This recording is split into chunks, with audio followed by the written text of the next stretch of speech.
BFM Business, Intégral Placement, idée de placement. Avec Stéphane Van Uffel qui vient de nous rejoindre. Bonjour Stéphane. Bonjour Cédric. Co-fondateur de netinvestissement.fr, et on va parler Pinel parce que les Français ont l'air de goûter à ce nouvel investissement. Autant on a l'impression que le Duflo avait un peu fait un flop, autant le Pinel retient l'attention. Il y a des sondages, notamment un sondage Harris Interactive qui nous dit 72% des Français, c'est quand même pas n'importe quoi. Enfin, non, des investisseurs, voilà, jugent le dispositif intéressant. On doit vraiment comme ça prendre la roue, ou est-ce qu'il y a des petites clés, des petits trucs et astuces pour bien réussir son Pinel? Il y a même un peu plus de 10% qui estiment que le dispositif Pinel est très favorable. Alors un investissement très favorable actuellement, il n'y en a pas tant que ça, donc c'est assez intéressant. Oui. Alors le dispositif Pinel, il faut rappeler, c'est de l'immobilier neuf, il faut faire sa résidence principale pour un locataire, on met en location sur une durée, en contrepartie on a un avantage fiscal qui est une réduction d'impôt, donc extrêmement efficace. Une obligation d'acheter de l'immobilier bâtiment basse consommation, donc ça c'est une vraie valeur écolo en plus, parce que oui, puis c'est surtout une économie d'énergie, donc une économie en euros sonnant et trébuchant, donc c'est de l'écologie intelligente.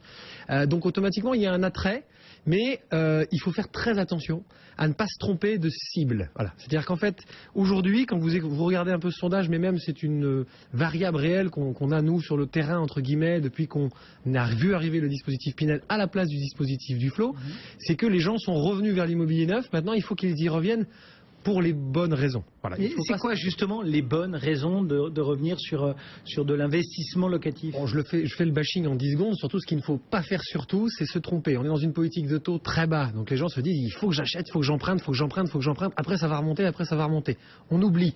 Il faut que je défiscalise, donc je vais aller chercher une carotte fiscale. C'est très bien, mais il ne faut pas faire que pour la défiscalisation. Ou il faut que j'achète de l'immobilier à tout prix parce que je pense que le marché est bas. Bon là, ils seront 2%, mais on les met aussi de côté. C'est-à-dire qu'en gros, un dispositif Pinel, comme n'importe quel dispositif d'incitation fiscale dans l'immobilier, est avant tout une loi de finances. Donc c'est un placement financier sur le moyen long terme. Donc ça implique énormément de choses. Ça veut dire quoi? Ça veut dire qu'il ne faut pas regarder ou le marché des taux, ou le marché de l'immobilier, ou sa situation fiscale, mais il faut juste regarder sa situation patrimoniale. Il faut tout regarder. C'est-à-dire qu'il faut commencer d'abord par bien se connaître. C'est enfoncer une porte ouverte, mais on ne le dit jamais assez. Et moi, j'interviens dès que je peux sur un média pour dire commencez d'abord par bien mettre à plat votre situation. Je défends ma paroisse en disant passez par un conseiller à ce moment-là. Si vous voulez le faire tout seul, parce que vous savez le faire, vous avez votre banquier qui est censé savoir le faire. Donc dans ces cas-là, mettez bien à plat d'où je viens, où je vais, mes enfants, leurs études, mes moyens, mes charges réelles au quotidien, même les loisirs, même l'inscription au foot du petit, etc. Il faut tout mettre à plat pour avoir une vraie vision. C'est pas parce qu'on paye une année beaucoup d'impôts que ça y est, il faut faire un dispositif Pinel. Ouais. Donc il faut bien connaître sa situation, il faut bien poser tous les chiffres, bien connaître son endettement, etc., etc. Ensuite, il faut bien sûr comprendre pourquoi on le fait. Donc on revient sur ce que je disais, il faut bien mettre à plat aussi ses objectifs et ses motivations. Si c'est qu'une carotte fiscale, je vous le conseille, ne le faites pas. Si c'est que pour bénéficier de taux bas, je vous le conseille, ne le faites pas. Si c'est par exemple pour loger le petit dans 15 ans, surtout ne le faites pas. Parce que ça, c'est la plus grosse erreur qu'on rencontre. C'est des gens qui aujourd'hui imaginent que leurs enfants vont vivre dans un bien dans 10 ou 15 ans. Mais parce qu'aujourd'hui, où on a toute cette accumulation entre les taux, le marché, le ceci, les impôts, il faut se préoccuper de l'immobilier maintenant, mais aussi de l'immobilier dans 10, 15, 20 ans. Bien sûr, parce que faire un investissement immobilier, quel qu'il soit, Cédric, même si c'est de l'ancien, même si c'est une résidence principale, c'est quand même bien d'anticiper la sortie, c'est bien d'imaginer ce que ça va devenir. C'est-à-dire qu'aujourd'hui, bien entendu, vous avez des promoteurs, à tort ou à raison, qui aujourd'hui vous proposent d'investir dans des zones qui ne sont pas forcément extrêmement sexy pour utiliser ce terme, mais qui vont l'être dans 5 ans, dans 10 ans, parce que ligne de TGV, parce que nouvel écoquartier, parce que nouvelle arrivée d'une grosse industrie ou d'une grosse administration. Donc dans ce sens-là, c'est plutôt positif, mais ça peut être aussi dans l'autre sens. Là, il y a des tas de critères sur lesquels on est totalement opérateur dépendant. Comment savoir, vous ou moi, ou nos auditeurs, qu'il va y avoir une grosse industrie, alors les lignes de TGV, peut-être on peut s'en sortir, mais... Voilà, sur tout ce qui est équipement, tout ce qui est administration, etc., on a quand même une certaine visibilité. Après, les industries, les boîtes, les trucs, les bidules... Voilà, non, mais ce que je veux dire, c'est qu'aujourd'hui, si vous investissez sur des zones comme Nantes, Bordeaux ou Toulouse, vous prenez pas trop de risques, parce que vous savez que c'est des gros pôles d'aéronautique, donc automatiquement, il y a des choses assez intéressantes. Après, c'est plus compliqué de s'imaginer ce que va devenir des départements un peu plus abandonnés, un peu plus ruraux. Après, c'est sûr que toute la zone parisienne aujourd'hui, investir dans les Hauts-de-Seine ou dans toute la proche couronne parisienne, les prix sont très chers, le marché est déjà mature. Autant aller sur certaines villes du 93, 13 comme le Bourget ou Saint-Denis, etc. Mais ce que je veux dire, c'est surtout il faut anticiper la sortie, même pas propre au marché, parce que vous avez raison, quelque part on n'est pas Madame Soleil, c'est surtout qu'est-ce qu'on va en faire nous.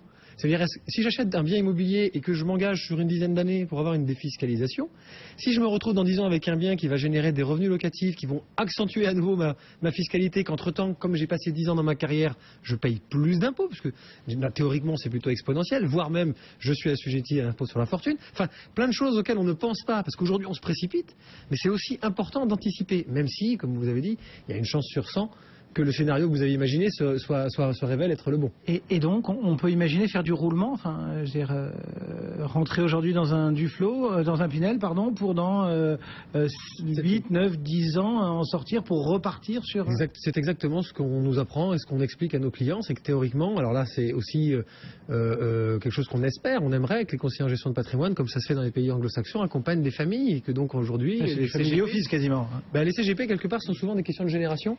Moi j'ai beaucoup de clients qui sont trentenaires parce que je leur explique qu'on fait une opération aujourd'hui, on en fera une autre dans 10 ans et une autre dans 15 ans et chaque opération a sa spécificité.